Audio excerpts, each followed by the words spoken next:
Bonjour, dans cette nouvelle leçon, nous allons voir comment utiliser MainStage pour gérer nos concerts, c'est-à-dire gérer la façade, gérer le retour, gérer les clics si cela est nécessaire, musique d'ambiance, par exemple vous jouez votre concert en 2 parties, vous avez une petite pause de 5 minutes, vous pouvez envoyer de la musique d'ambiance, gérer les enregistrements, vous pouvez enregistrer tous vos lives, soit en fichier stéréo, soit en multipiste via Logic Pro. Dans un premier temps, nous allons définir nos besoins. Nous partirons d'une formule simple, une voix, une guitare. Duo acoustique, guitare-chant. Donc je vais tout d'abord définir le concert. Je vais créer un concert que je vais appeler ici concert duo, dans lequel je mets mes différents patchs correspondant aux différents morceaux du répertoire que je dois interpréter. Chaque morceau a un tempo propre à lui. Là ici je suis à 98, dans la pièce 2 je suis à 102, etc., etc. Le but du jeu étant d'avoir un clic toujours au tempo demandé. La deuxième chose que je dois définir, c'est mes besoins au niveau console de mixage. Donc il me faut une tranche pour la voix, une tranche pour la guitare, un clic. Dans ce cas-là, j'utilise un ultra bit dans lequel j'ai paramétré un instrument tout simple ne contenant que 2 sons, un rimshot et un hachage. Pourquoi? Parce que certains musiciens aiment bien avoir un son de rimshot, d'autres préfèrent avoir un son de charlet. Ça va dépendre, donc il est bon de pouvoir prévoir. Le rimshot va sortir en 3/4 et le hachage va sortir en 5/6. Donc mon clic est tout paramétré. Donc là j'ai mon clic, avec, donc on le voit ici aussi sur la console de mixage, le rimshot en 3/4, d'accord? Ici en 3/4, et le hachage en 5/6, ok?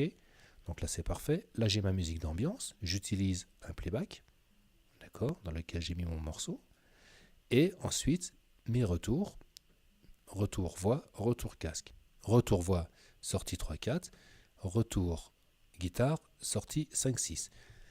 Au bout de ces sorties de votre carte son, vous mettez soit des retours casque ou soit des retours amplifiés. D'accord? Les retours casque, c'est quand même assez confortable. Ça nous permet aussi d'avoir du clic. Avec un retour amplifié, ce sera plus difficile d'avoir un clic, ou alors un seul musicien, le batteur par exemple, aura son clic. Voilà, j'ai ensuite ici mes sorties master. Donc c'est là où je vais envoyer sur la console, sur la façade, d'accord, gauche-droite. J'arrive dans une salle, le sonorisateur va me demander qu'est-ce que je fais. Je dis bah voilà, moi je te donne gauche, je te donne droite. Tu mets les panoramiques gauche-droite, tout à midi, mes écus sont déjà faites, etc. Et voilà, en général, ça marche très bien. Sortie 3/4 pour les retours 1 et sortie 5/6 pour le retour 2. Voilà, ma console est faite. Autre élément qu'il est important de bien paramétrer aussi, ça va être notre espace de travail. Je vais dans le mode exécution et c'est là que j'ai mon espace de travail, ma console de pilotage de mon concert. D'accord? Donc il faut que ce soit simple, clair, aéré. J'ai quoi? J'ai ma setlist ici, pièce 1, pièce 2, pièce 3.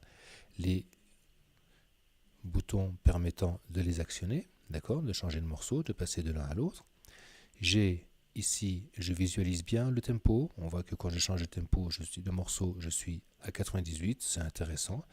J'ai une horloge. Ça me permet d'avoir l'heure. C'est important d'avoir l'heure aussi. Dans le cadre d'un festival, par exemple, plusieurs formations jouent la même soirée. Donc on vous dit, voilà, vous avez 45 minutes à cause du changement de plateau. Donc c'est intéressant d'avoir l'heure sous le nez. Ça nous permet de mieux gérer notre temps. J'ai ici un bouton Start-Stop. Là, je vais lancer l'horloge de MainStage qui va en même temps lancer le clic que nous n'entendrons pas ici parce que là ce que nous entendons c'est la sortie 1-2, d'accord, les clics sont en 3-4, 5-6, il faudrait se brancher sur les retours casque pour entendre les différents clics.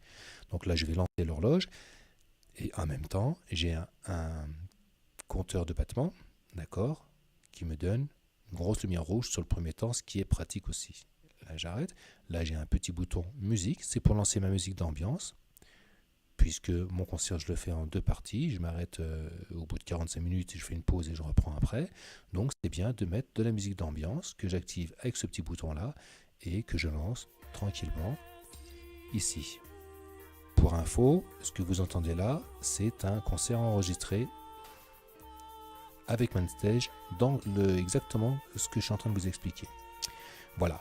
Donc, ensuite, une fois que la pause est finie, je baisse tranquillement, hop, et j'arrête ma musique. Bien entendu, tous ces boutons-là sont commandés avec un pédalier. Ok, là ici dans le layout. Donc, pour récapituler, la setlist, le concert avec les patchs, l'espace de contrôle, la table de mixage. Dans le DVD, MainStage, nous avons vu comment créer un concert, comment créer un patch, comment mettre tous ces éléments d'espace de travail, comment les assigner à un pédalier, comment insérer, supprimer, remplacer les tranches de console. Tout ça, nous l'avons vu. Donc l'objet du jour, c'est post-DVD, donc c'est aller plus loin dans les différentes utilisations possibles de MainStage. Maintenant que tout est fait, il ne nous reste plus qu'à se dire, bon ben voilà, maintenant je vais faire mon son. Donc là, ici, on va faire nos tranches, nos mixages avec les différentes tranches voix mixage pour la façade. Je vais régler mes retours. Donc si on regarde ici, là je vais envoyer de la voix. Je suis sur la tranche voix et je vais envoyer de la voix au chanteur. Donc là on voit tout de suite que le chanteur reçoit de la voix. Je vais en envoyer aussi à la guitare afin que le guitariste ait de la voix aussi. Et là on voit tout de suite qu'il y a la guitare apparaît. Je vais faire pareil ici pour le guitariste. Je vais envoyer les différents éléments. Il est très important de préciser que ici je suis en pré-fader et non pas en post-fader. Pourquoi? Pour la simple et bonne raison qu'une fois que mes réglages de casque sont faits, ils sont faits une fois pour toutes. Le fait qu'ils soient en pré-fader, je peux changer les choses ici, parce que d'une salle à l'autre, il faut quand même souvent refaire une petite balance pour la façade. Je peux changer mes réglages ici. Les réglages que j'ai effectués ici ne seront pas affectés. Donc c'est très important de rester en pré-fader. Voilà, c'est tout ce qu'il y a à faire. Ensuite, après, nos clics sont réglés.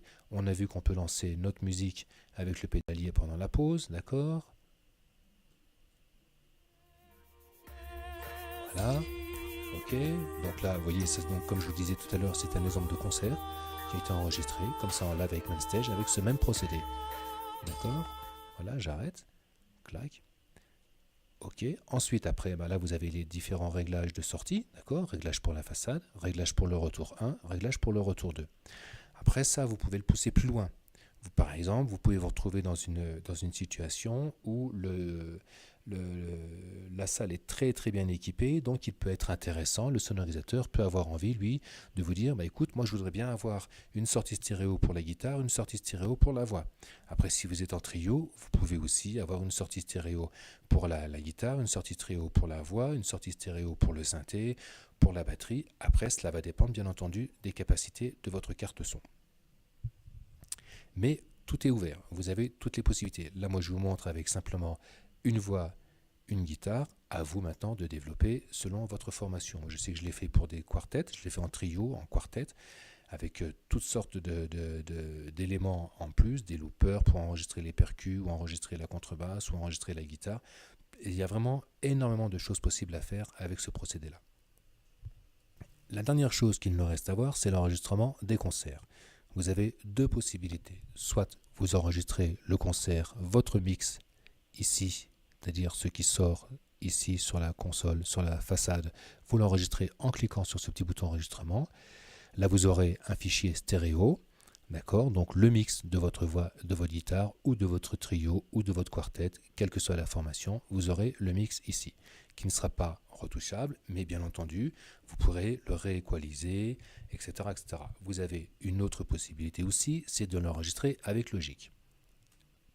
Avec Logic Pro, ça n'est pas compliqué. Il suffit de créer les tranches correspondant à votre formation. Là, ici, j'ai une tranche chant, une tranche guitare. Les entrées sont bien entendu les mêmes que celles dans MainStage.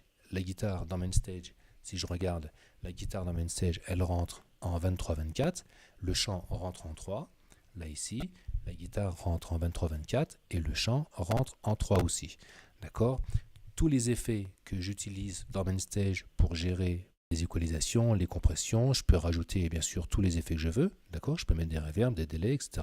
Je fais un mix. Tous les effets que je vais utiliser ici ne seront pas, bien entendu, pris en compte dans Logic Pro. C'est là que c'est intéressant. C'est que là, je vais avoir simplement les sources brutes du concert. Et après, je pourrai refaire un mix proprement. Donc, j'ai créé mes 2 pistes. Ensuite, j'oublie pas d'armer les pistes en enregistrement.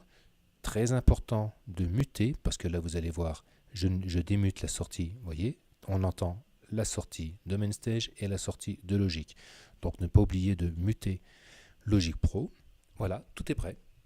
Maintenant, je n'ai plus qu'à appuyer sur ce bouton-là, juste avant mon concert, et j'enregistre mon concert. Pour conclure, je peux vous dire que ça fonctionne très bien. Ce qui m'a donné l'envie de vous faire cette leçon sur la gestion de Mainstage sur scène, c'est que je suis actuellement en tournée depuis plusieurs mois sur l'Europe et les États-Unis avec ce système-là, et que j'enregistre tous les concerts, et que franchement, quel que soit le lieu, quelle que soit la salle, ça marche très très bien, c'est d'une efficacité. On a fait une 40aine de concerts en Europe et une 30aine aux États-Unis. Je n'ai jamais rencontré le moindre problème. Je fais tourner Logic Pro avec Mainstage en même temps pour enregistrer les concerts. J'ai une qualité d'enregistrement qui fonctionne très très bien, une qualité de son vraiment très très bien. Et donc voilà, je me suis dit, il faut que je montre ça parce que c'est très pratique et c'est très efficace. Voilà, je vous remercie beaucoup et je vous souhaite beaucoup de concerts. À bientôt.